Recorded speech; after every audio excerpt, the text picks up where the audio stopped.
The mangrove swamps are an essential barrier between the land and the sea. They protect the land from erosion which would cloud the waters of the coral reefs, killing the corals and with them all the animals that live there.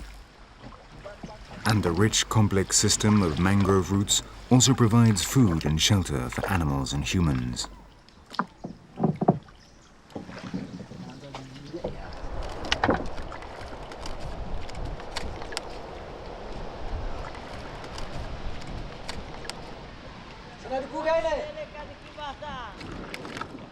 The Bajau know many different fishing methods, but perhaps the most curious one of all is this one, fishing with kites.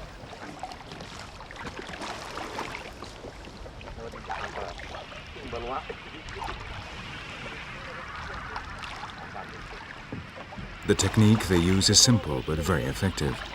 It consists of attaching a hook to the kite, which is made from fern leaves, and with the help of a pole, the fisherman can move the hook as far out as he wants.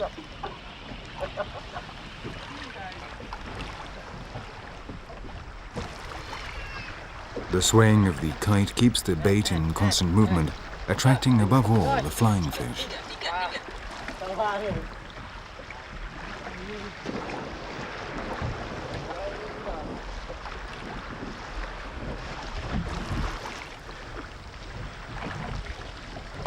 This fisherman is called Jared, and until 8 years ago he lived in Aleppo.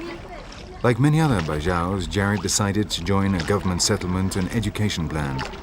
Now he lives with his wife and 4 children in this village of stilt houses called Torosiyaji.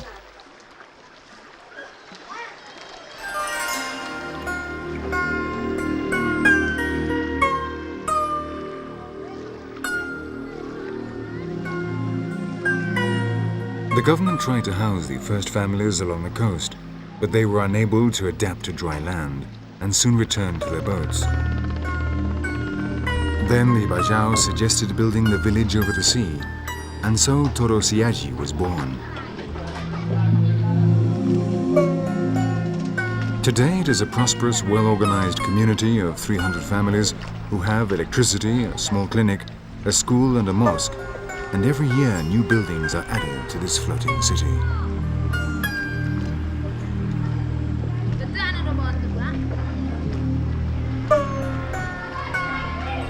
Though the greatest number of Bajaus live in Sulawesi, there are also groups of them in Myanmar where they are called Moken, or the people drowned by the sea. In Thailand they are known as the Chao Nam, or water people, and they can also be found along the coasts of the Philippines and Vietnam. Despite this diaspora and the enormous distances separating them, they have in common the same maritime culture, characterized by their profound knowledge of the seas.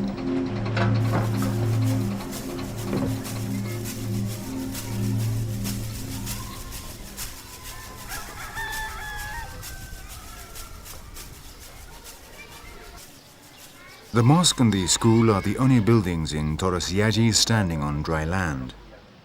Well, not exactly dry land, because they have been built on foundations made of coral.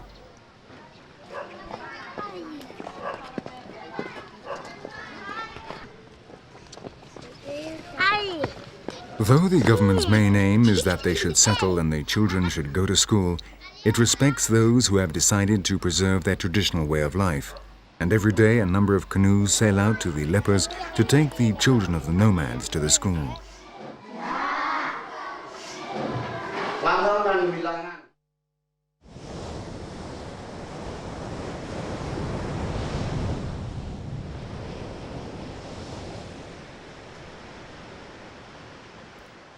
At low tide, the shellfish can be easily gathered. This is the time of greatest activity.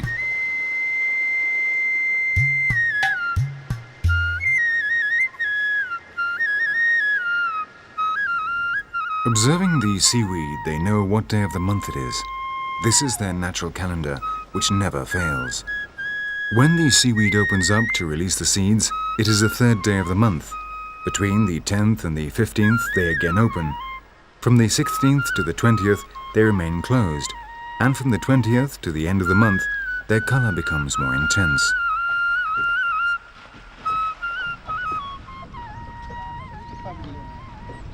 At midday, the waters are very shallow, And this is when the Bajau comb the sea bottom in search of food. Their basic diet is fish and rice.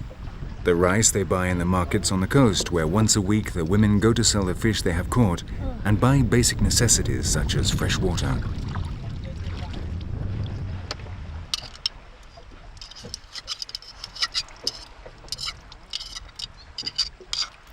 The most highly valued seafood is the trepang, a kind of cucumber especially sought after in China due to its curative powers, and which represents their greatest income, and these giant oysters which they conserve by smoking.